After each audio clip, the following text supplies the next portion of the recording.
Hablemos de literatura. El verano es una época que particularmente aquí en Chipiona suele estar bien cubierto literariamente hablando, y todavía tenemos algunas presentaciones de libros, llevamos ya varias, y hoy nos acompaña un vecino nuestro de la vecina localidad y hermana de Sanlúcar de Barrameda, Juan José García Rodríguez. García Rodríguez. Sí. Juan José, muy buenas, ¿qué tal? Pues buenos días. Hablábamos fuera de antena que tienes muchos conocidos y amistades aquí en Chipiona. ¿Verdad que sí? Porque muchos alumnos, me dediqué a la docencia la mayor parte de mi vida, y hubo un tiempo en que muchos chipioneros se desplazaban a Chipiona a hacer su bachillerato y sus cosas, y entonces pues tengo muchos alumnos aquí en Chipiona.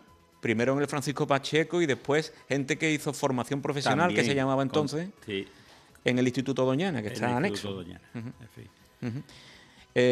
me hablaba que había sido profesor de matemáticas, bueno, pero como esto es literatura... Yo soy ingeniero técnico naval, y hice luego la cátedra de dibujo técnico, pero mi pasión siempre fue... He tenido varias pasiones según...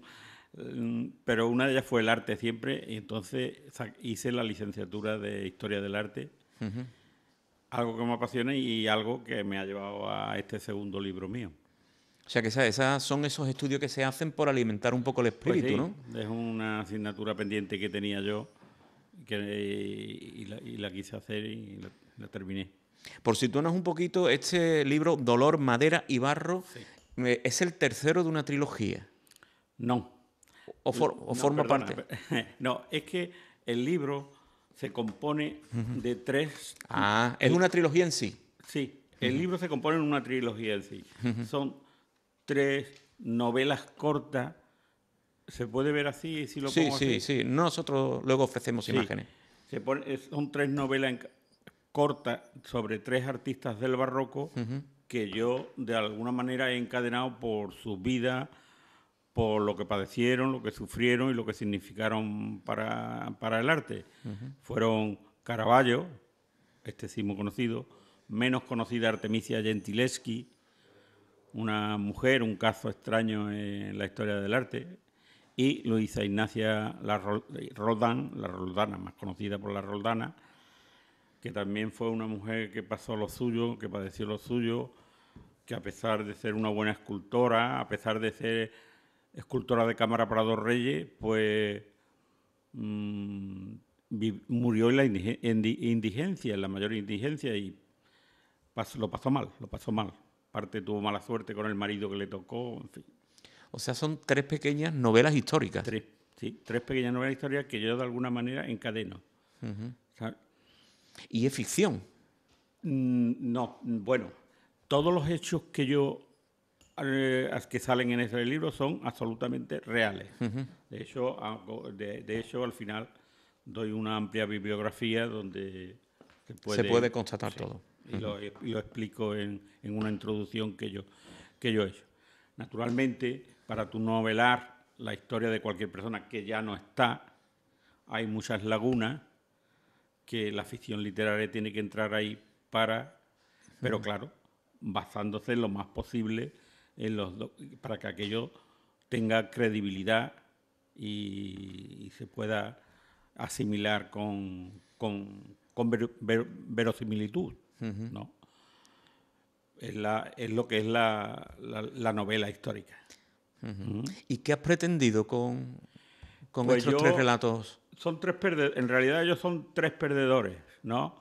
Y 2 de ellas, pues una adelantada al feminismo que hoy ya es hora de que la mujer se mueva en igualdad con el hombre, y ellas fueron 2 adelantadas a su tiempo. Claro, unas incomprendidas también, ¿no?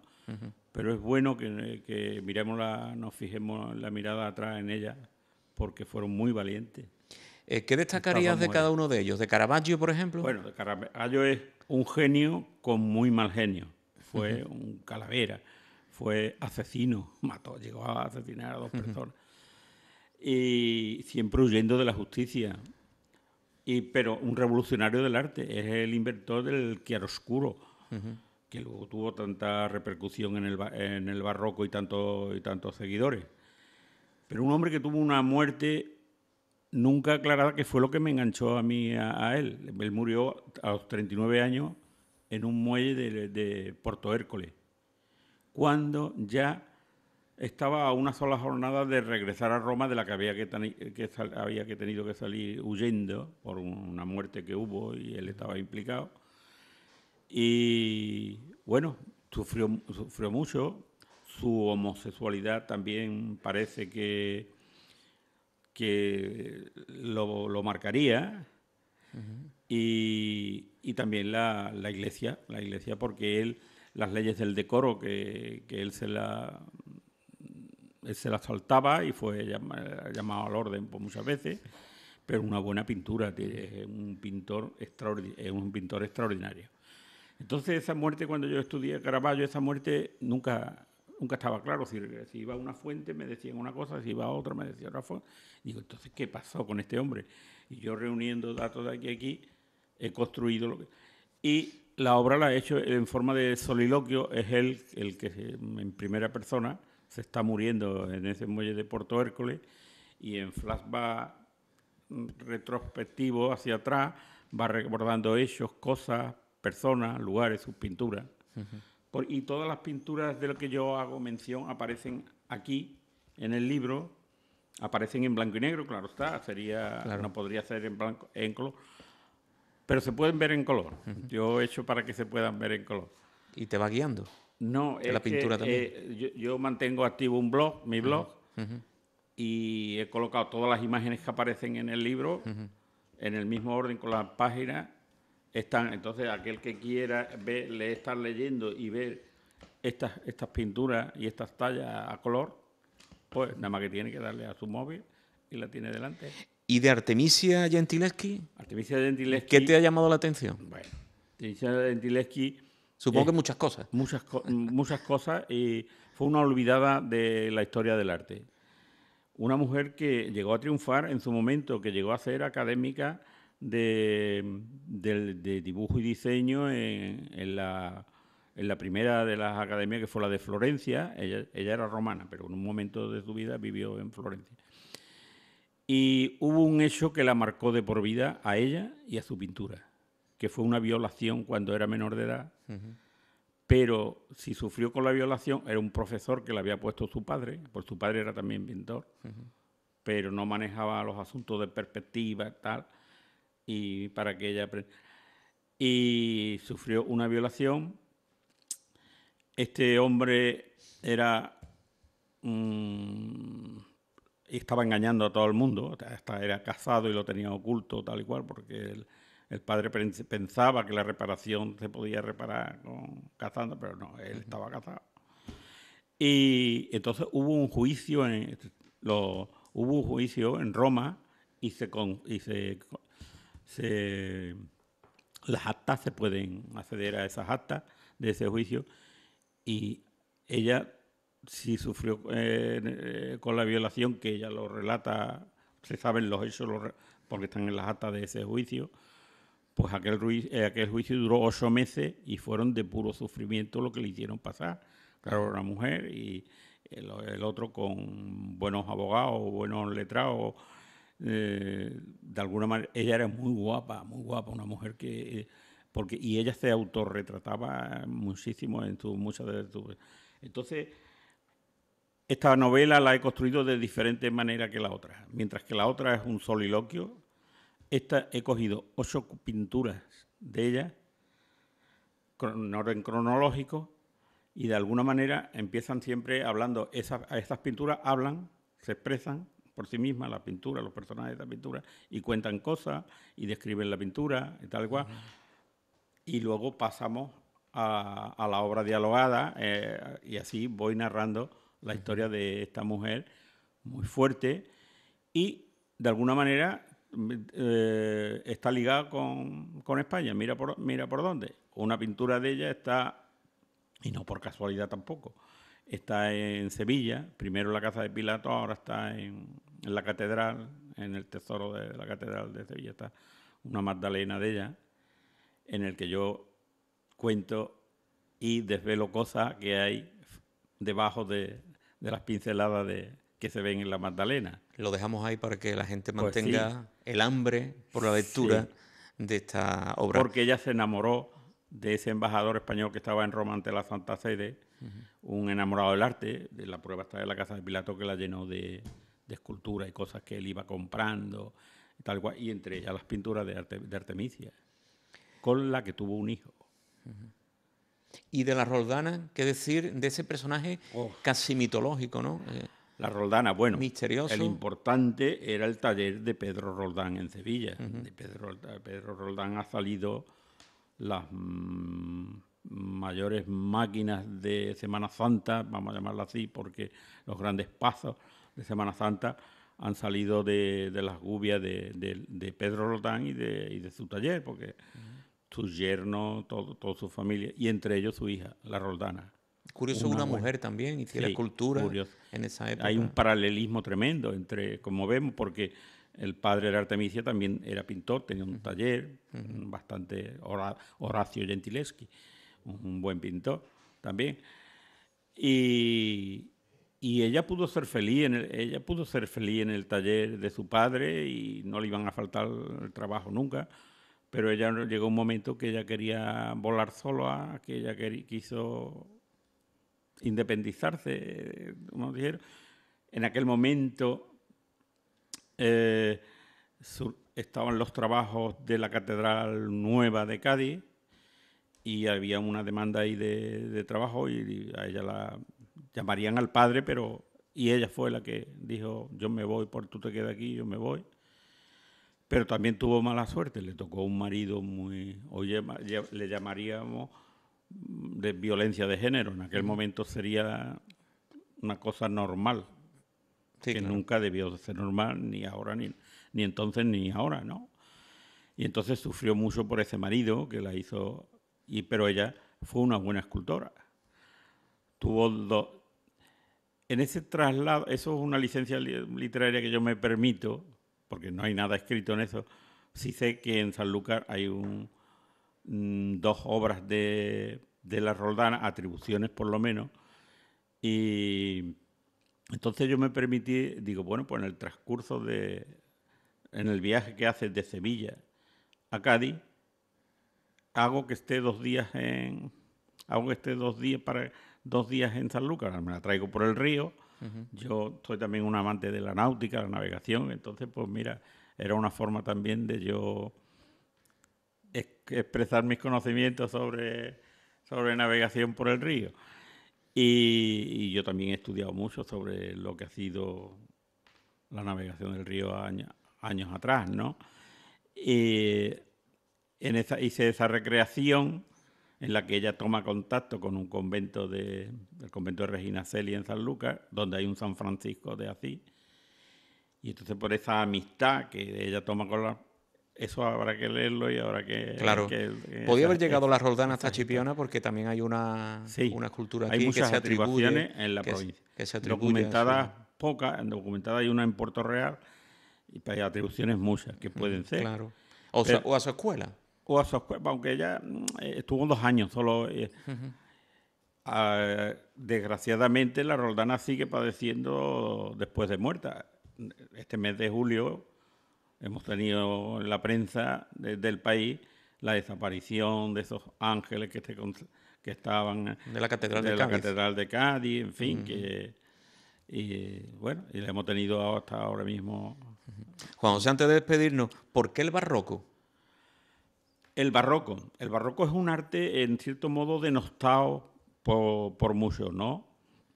Y entonces yo hago una introducción donde cómo el Renacimiento, luego el manierismo desemboca en el barroco, lo explico. Explico también lo que significó el barroco. Hubo un alemán, un estudioso alemán del siglo XIX, el que lo reivindicó, porque después como todas las modas, cuando una moda pasa, el siguiente movimiento artístico, cultural, pues tira por tierra todo lo que ha venido anterior, que fue el neoclasicismo, ¿no? Entonces, el barroco, entonces cuando le dan como nombre barroco a ese movimiento artístico, que barroco es una palabra que que significa perla defectuosa, algo malo. En realidad, la palabra es de la palabra lusa barroco, que significa eso, perla defectuosa, perla en mal estado. Y son los franceses los que utilizando esa palabra le ponen al movimiento artístico ese le ponen la palabra, lo llaman barroco. ¿Qué otras cosas? Pues, y te ha traído sí, novelar, ¿no? Es difícil novelar sobre el arte, ¿no?